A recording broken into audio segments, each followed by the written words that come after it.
The Edison Kinetoscope was a film viewing machine made in 1893, as, at that time, it was impossible to project motion pictures onto a screen, so it's an individual peep show viewer that was used in kinetoscope parlors around the world. Although we call it the Edison Kinetoscope, the original development of the invention was largely the work of William Kennedy Laurie Dixon, who worked for Edison at that time and was given the job of actually producing the first motion picture machine. There was a large, custom-made shack built to produce the motion pictures. It was known as the Black Maria, and it was the world's first film studio.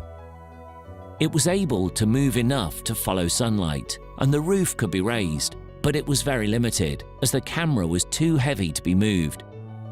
As a result, the films all tend to be plain background, small, short peep show scenes of dancers, strongmen, circus performers, as well as very small comedy skits with perhaps 3 or 4 players at most. These were the kind of subjects people were entranced to see in the first commercial motion picture film machine. A kinetoscope takes 35mm film, which is still the format we use in motion picture cinemas today.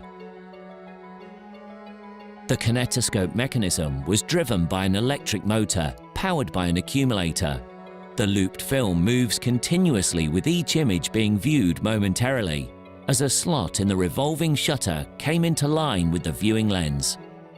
To avoid apparent blurring of the moving film, the slot was very narrow, giving just a brief glimpse of each image. This simple mechanism, whilst adequate for direct viewing, was unsuitable for projection onto a large screen, as the thin slot would not allow enough light through. By late 1895, the novelty of the peep show kinetoscope was failing, and other inventors around the world were projecting images onto large screens using projectors with intermittent mechanisms.